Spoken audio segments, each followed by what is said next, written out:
What can I do?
Yeah?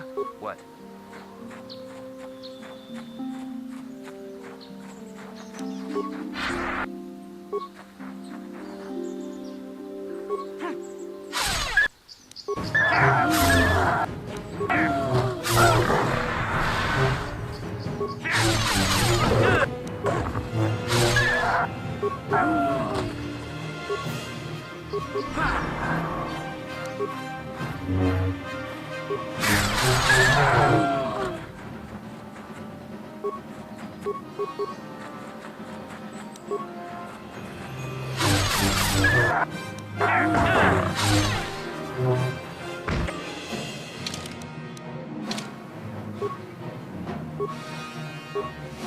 What?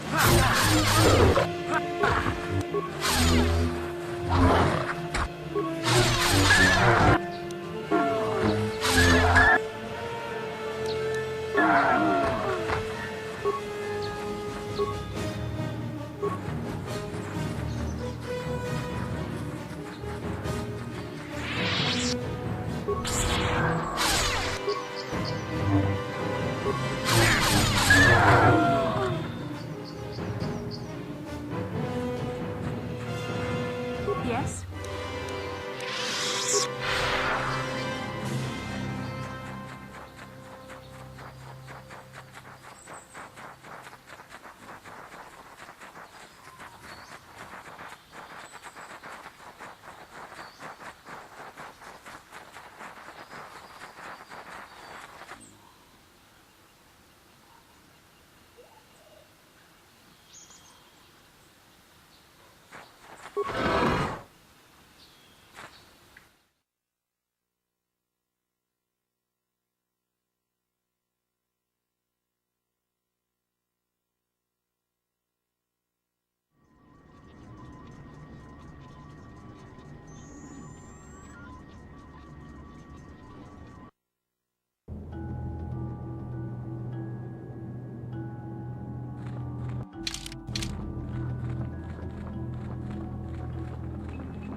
Sharti king watawama mulira.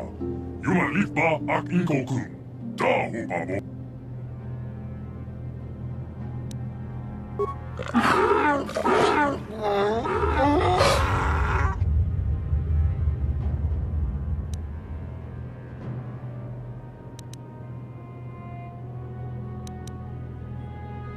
I think the droid is trying to communicate with us by cycling through a variety of languages. Each time it spoke, it was using a very different alien dialect. The droid can probably understand us. The only problem is it may not have been programmed with the phonemes of a language we can understand.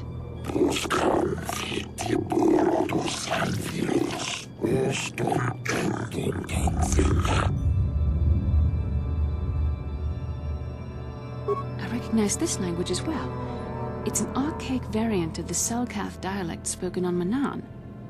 But why would a droid on Dantooine be programmed to speak ancient Selkath?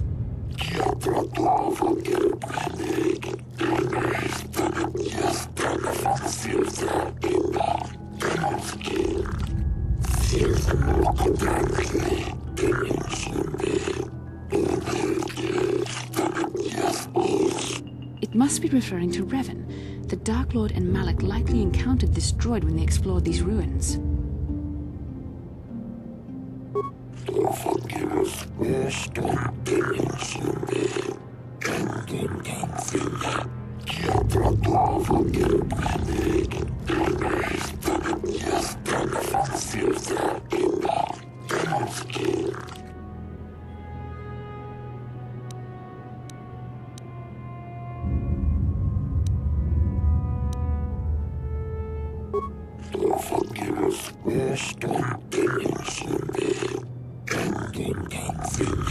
These builders must have been an extinct people, though it is strange there's no record of their existence. Even the archives of the Jedi Academy make no mention of them. In the years before the Republic, the Hutts were a dominant force in the galaxy, but they never constructed an empire. In fact, I know of no species that would fit with this information.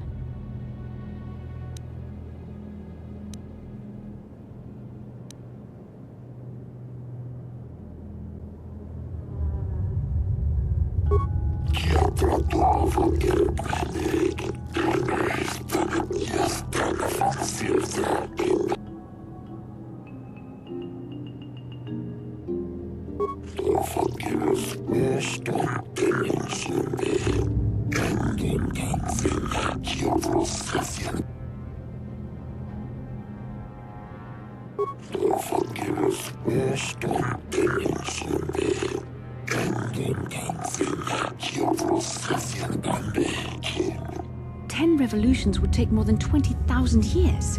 If this is true, then this droid is nearly 5,000 years older than the Republic itself.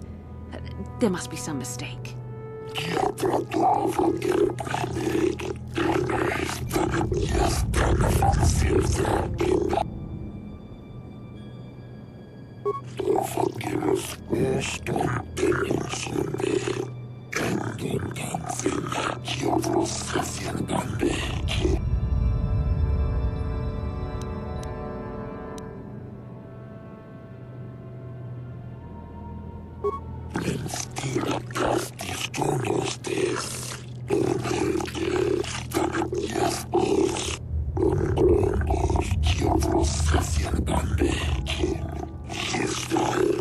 The droid is obviously not programmed with the knowledge we seek. The Starforge sounds like some type of weapon, perhaps. Though in fact, it could be anything.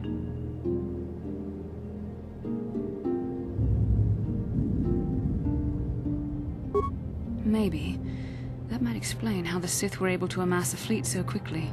But I suspect the Starforge is more powerful than a mere factory. Maybe the droid has more information we can use. It seems to respond to you. Perhaps you should ask it something else.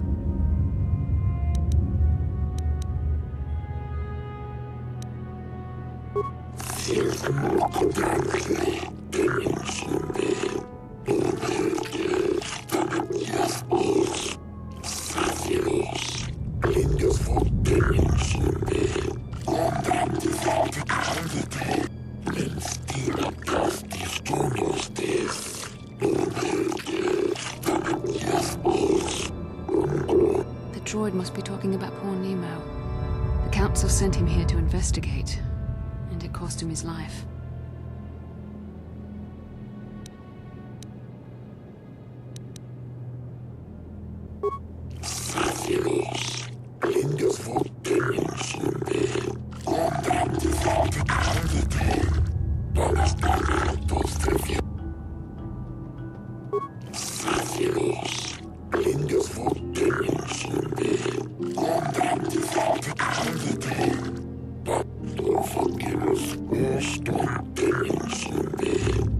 Revan and Malak unlocked the sealed door and uncovered the secrets of the Starforge. Now Malak is using the Starforge to fuel his conquest of the Republic. We have to find out what they uncovered. We have to find a way to unseal these doors to learn more about the Starforge. The Republic is depending on us. Huh? Yeah? What?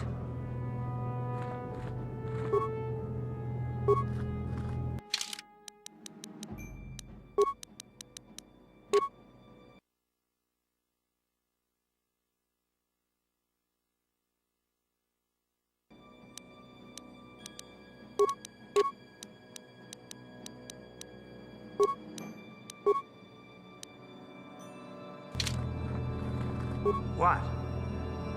I'm here.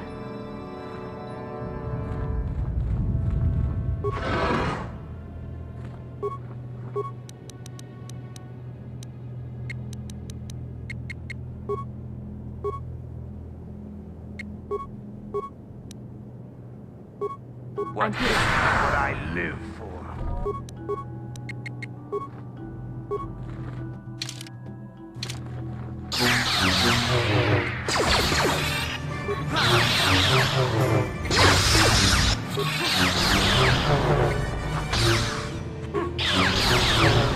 Let's make this quick.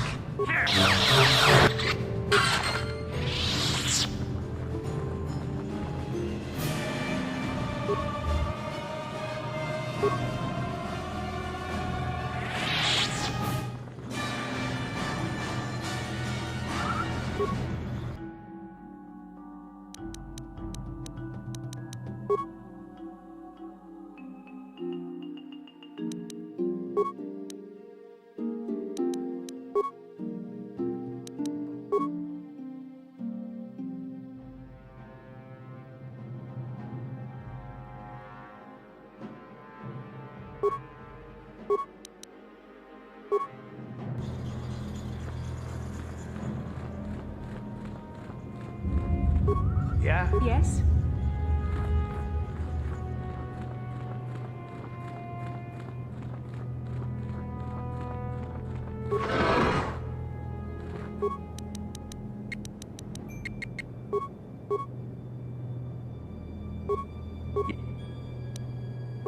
Yes?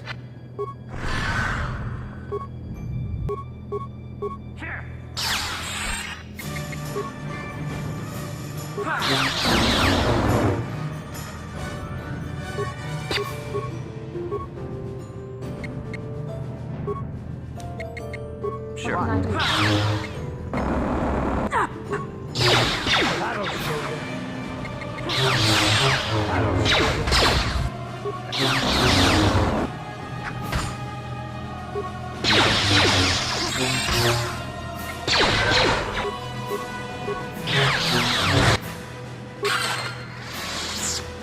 Huh? What can I do?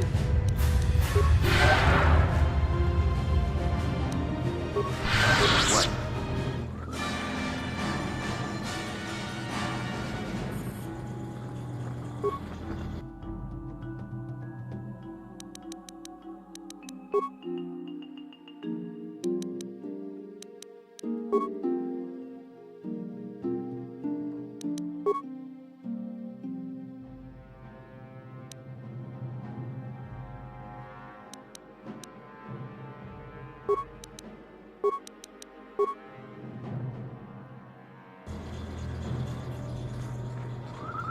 Huh? Yes?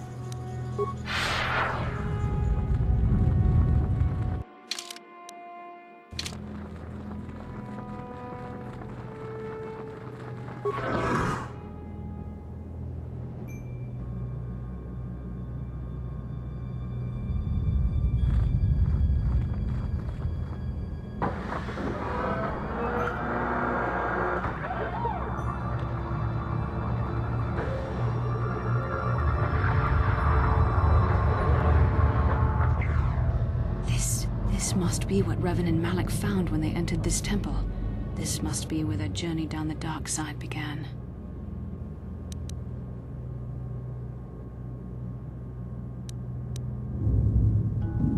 This is a map, some sort of intergalactic navigational chart. Revan and Malak must have used this to lead them to the Starforge. We could use this map to follow their path and find the Starforge ourselves, but we must be wary. They may have laid traps or concealed what they found.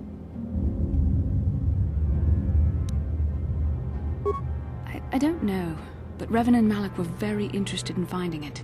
It must be a tool of some type, or maybe a weapon. Perhaps the Council can tell us more, but I think this map might be the key to finding the Starforge, whatever it is. See this world here? This looks like Korriban, a Sith world. And if that's Korriban, then this is Kashyyyk, and Tatooine, and here's Manan. But there are pieces missing. Incomplete hyperspace coordinates, corrupted data, and there doesn't seem to be anything indicating where the Starforge itself might be. I was thinking that too. This map can't take us to the Starforge, but I know that Revan and Malak visited Korriban at least once. Perhaps they discovered something more there.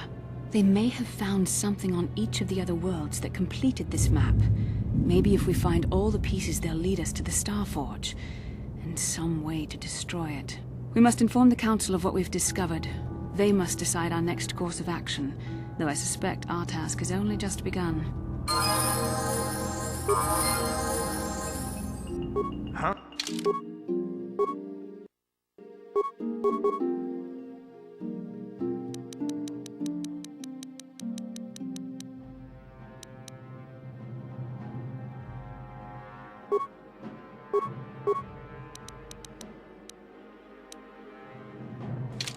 I'm here.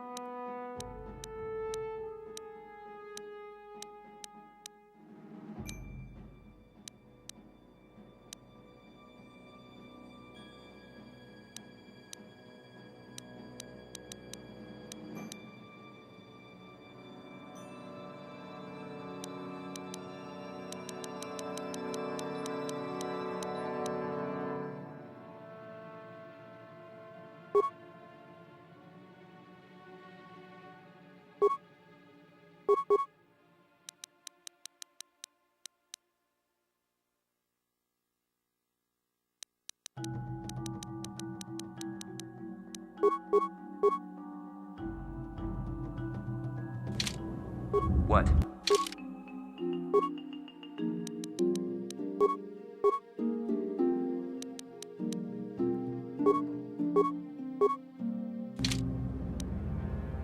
Huh? What can I do?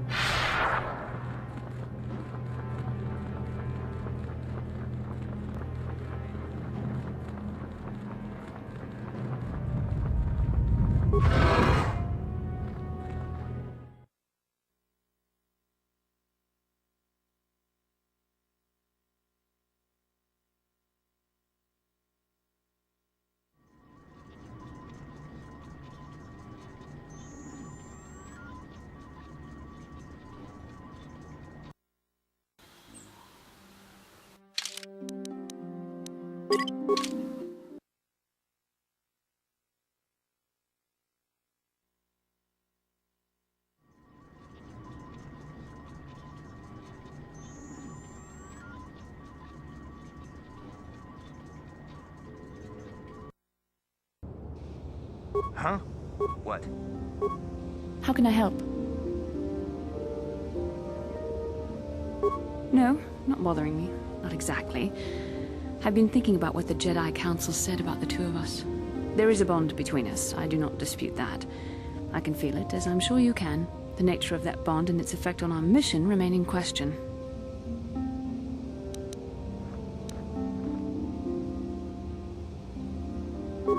Our fates are strongly connected, so connected that a literal bond has been forged between us. I saw your service records when you were transferred aboard the Ender Spire, but nothing beyond that. I know very little about you. I'd like to ask you some questions, given our relationship.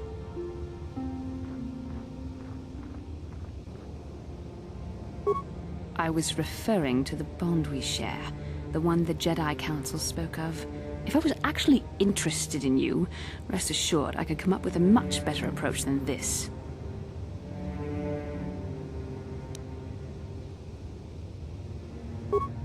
Don't worry, these are simple questions, nothing too intrusive. First, what kind of background do you have?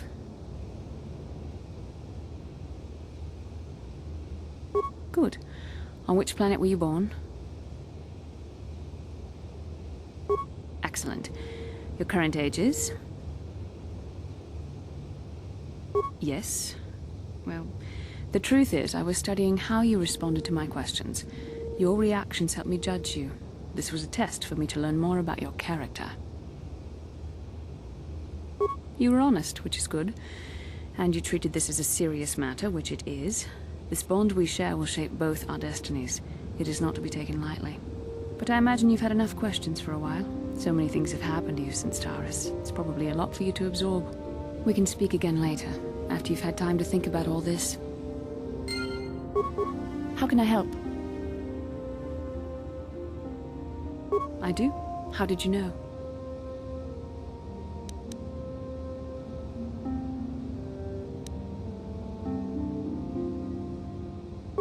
You are easily the vainest, most arrogant man I have ever met. Besides, I know you can't be serious, since I was purposefully not staring in your direction. I am a Jedi, remember? I have far too much mental discipline to reveal what goes on inside my mind with such obvious physical clues. My thoughts remain hidden, including whatever my feelings are for you. I mean, whatever I feel... whatever I think about you.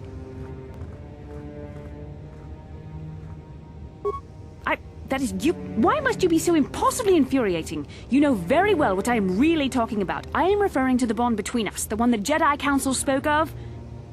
Our connection allows us glimpses into each other's mind. We can feel some of what the other feels, and what I feel within you troubles me. A Padawan must receive considerable training. They must learn to control their emotions and darker impulses. Often it takes years before using the Force can be considered safe. The fact that you are so strong in the Force and have had such relatively little training could have terrible consequences. For you, and for everyone around you.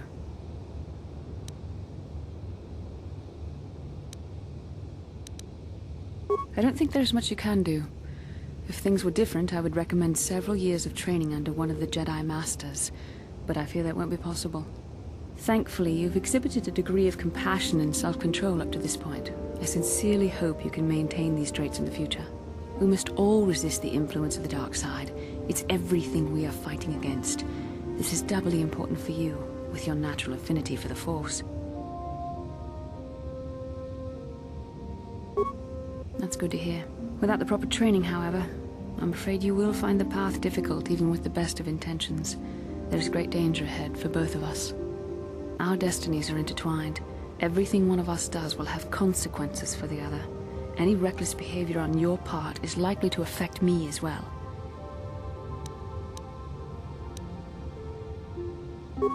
Yes, that is true. I will do my best to guide you, but I am no master. Not yet. And there are times when I find the sheer strength of your power almost overwhelming. Your power could be a gift or a curse. When you need guidance or advice or support, I will do my best to help you stay on the path of the light.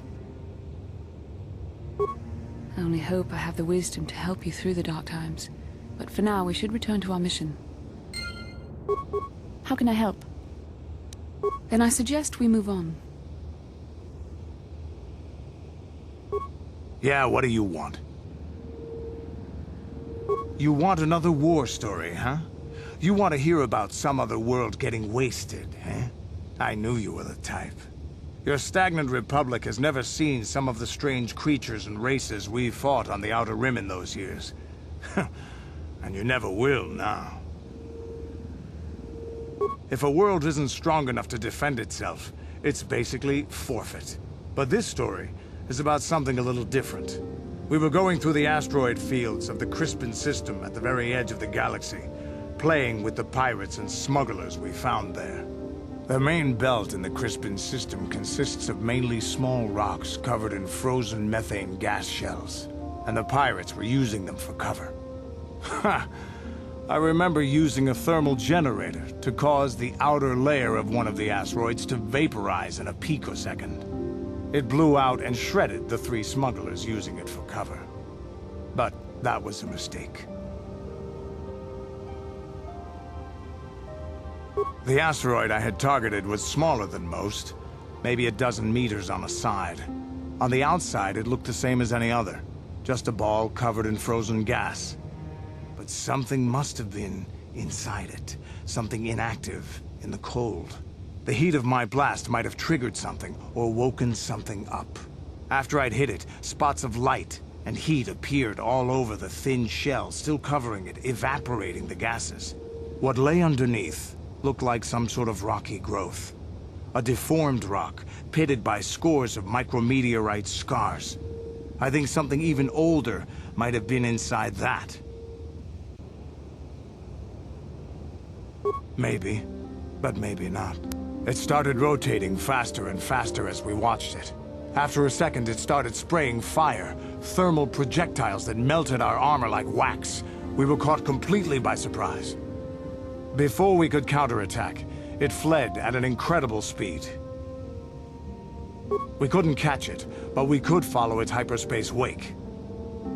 We followed its trail as far as we could, heading away from the galactic core. When it finally led beyond the edge of our galaxy, we abandoned our efforts. Anything that wants to commit suicide in that great void is not worth our trouble trying to catch. That's the only story I have for now. I'll tell you some more stuff later if we get the chance. Is there something else you want to know? Your choice.